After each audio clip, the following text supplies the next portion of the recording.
Hello, this is Brian again. Just a short distance up from where I left off. This is going to be more of a shorter clip, but yeah, I'm starting to see Parry Nolinas in the mix. So you're thinking, oh, this just looks like one of those yuccas you pointed out earlier, the Chaparral yuccas. Well, when they're small and squat like this, yes, they can easily be mistaken. However, what you'll notice is here's a Chaparral yucca. You get these very straight inflorescences and these harder seed capsules that usually kind of rust to a grayish brown. Very large seed capsules on Chaparral yucca.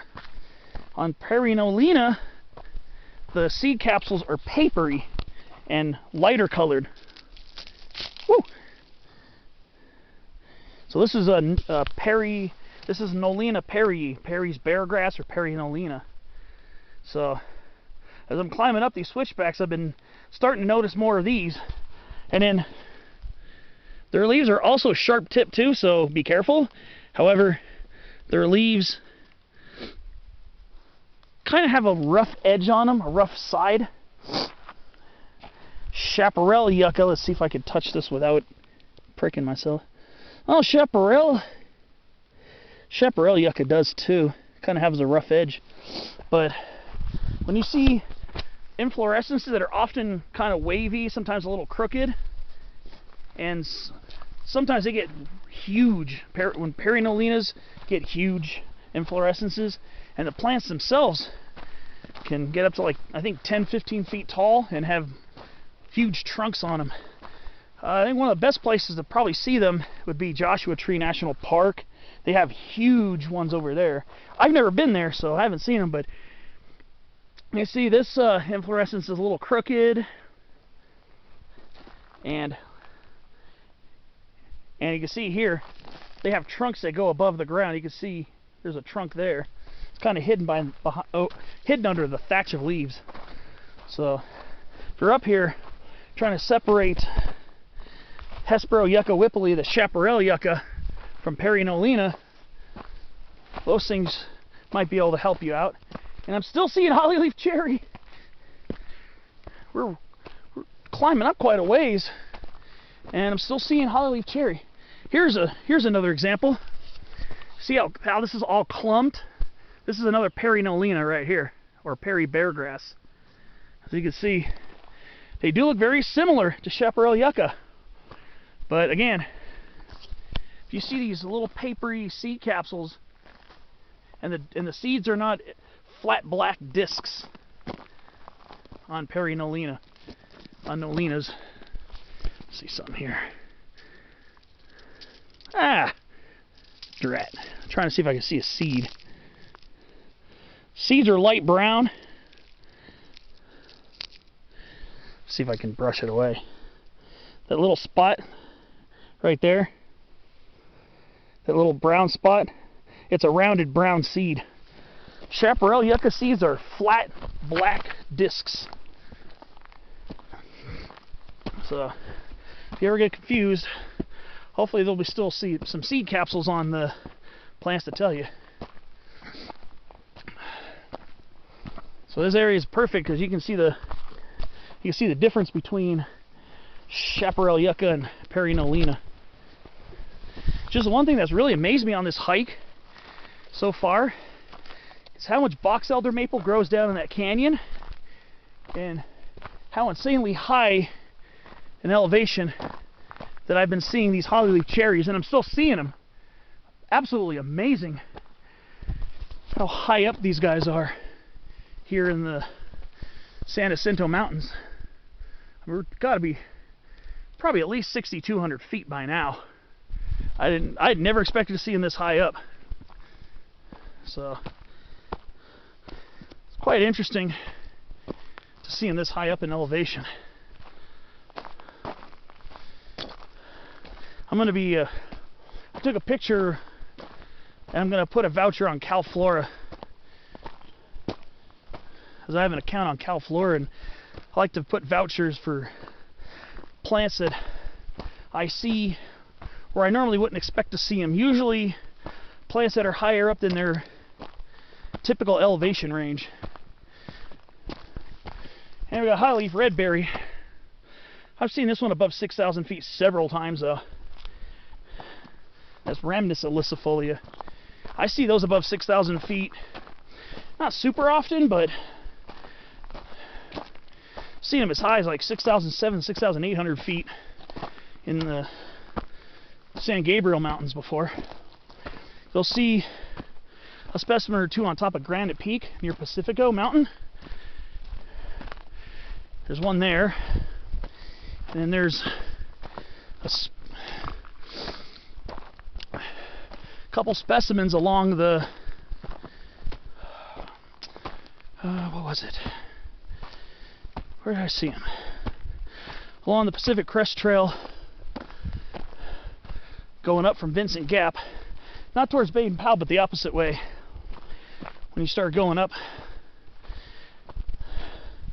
the steep part behind the opposite side of Mount Baden-Powell parking area, along that south-facing slope, there's some of those there, and that's near 6,800 feet. Yeah, Hollyleaf cherries really are a lot tougher than I thought. Because yeah, well, it gets very hot here, probably during the summer. During the winter, when it's clouded in and fogged in, and it can snow like the dickens over here. Oh, and here we go. There we go. That's a Parry Nolina. They get like 3 times, 4 times this big in Joshua Tree, I heard. I've seen the pictures, but oh, those beautiful trunks. That's what I'm talking about right there. Nolina parryi, Parry beargrass, or Parry Nolina. Absolutely beautiful.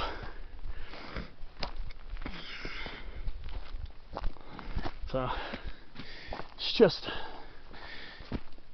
oh yeah, noticed a few times I've been seeing a few flannel bushes too for Montodendron californicum. Been seeing a few of them here and there. Not surprised to see them this high up. I've seen them as high as 7,500 feet in the San Gabriel Mountains, so not surprised to see them this high up here either. I think I've seen them that high along Sherman Pass Road too, I think, in the southern Sierras. And still, Hollyleaf cherry. The more I see it, the more I'm going to point it out, so just be prepared. I'm probably going to be pointing it out a lot.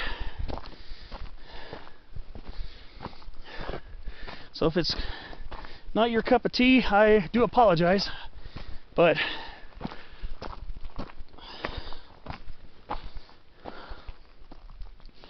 just really interesting to see all these plants this high up. Looking at this manzanita here, I was almost going to say pointleaf manzanita, Arctostaphylos pungens, but the leaves are not, I don't think the leaves are quite pointy enough at the tip. This might be some of these might be a subspecies of Parry manzanita, perhaps. Still have trouble with a lot of my manzanitas.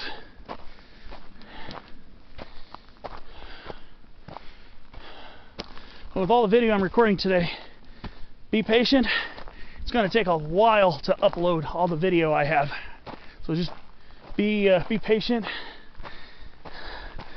I'm expecting this video set to be significantly more than 10 clips, so this probably take me the whole week to upload everything, because I go back to work on Monday. So just be prepared that I might be uploading these for a while. This is such an awesome trail, man. Yeah, see? Always gets steepest near the switchbacks, and then it usually lightens up. Actually, a nice chunk of this doesn't even feel like you're climbing. I mean, unless if you were doing other hikes earlier and then decided to go up this, then you'd probably notice it more because you've been hiking a lot. We're climbing all right, but so gradual. I'm liking this. I know the The hike all the way to Lion Peak is supposed to be between 10 and 10.5 miles round trip. It's about a 200-foot gain. I mean, 2,000-foot gain. And is rated as moderate by all trails. They say it's 8.9 miles, but Sierra Club says it's about 10 miles. 8.9, 10. A mile is a significant difference, I would say.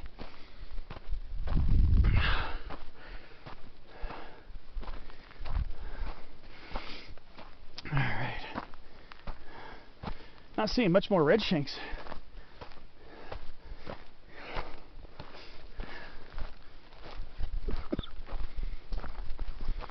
It's mostly manzanita, flannel bush, yerba santa, Nolina, occasional Nolinas, chaparral yuccas, couple-leaf ceanothus, birchleaf mountain mahogany.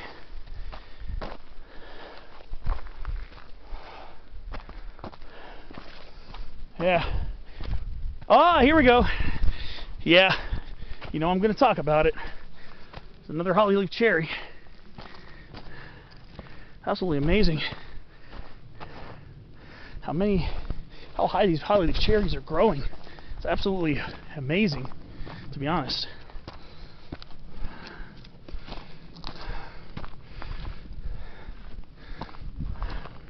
Probably because this is more of a south exposure here. Actually, quite a few of them over here.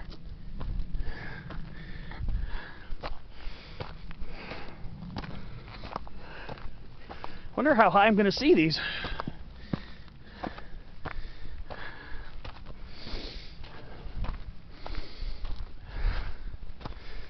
Chaparral yucca, you'll see that up to at least 8,000 feet on south-facing slopes. That's not a surprise. Nolinas, I know they go a little ways above 6K, but yeah, here's some more Hollyleaf Cherry right here.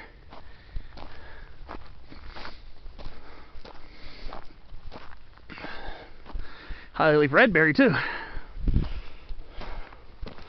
Once we get to the crest, I believe, when I checked on Google Earth, the elevation at the crest, when we join the PCT, is going to be somewhere in the 6,700 foot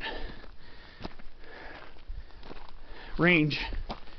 And then Little Desert Peak will be off to the right, just a short distance down the PCT. PCT might actually go right near the summit. Might just have to branch off and walk a little bit. But that's what it looked like. I was looking at the PCT on Google Earth. It looks like it goes right next to, maybe even almost exactly at the top. So it's almost like going all the way to the other peaks to be summiting it by default. Well, I'm going to go ahead and give the camera a rest, get a new set of batteries in, and just keep on hiking. See you on the next clip. Look at that. Beautiful views. Sorry, it's a little shady. I'm just kind of scratching my arm, a little itchy this morning. It's Palomar Mountain out there in the distance. Well, I'll see you on the next clip. Thomas Mountain is over there going towards the slope here.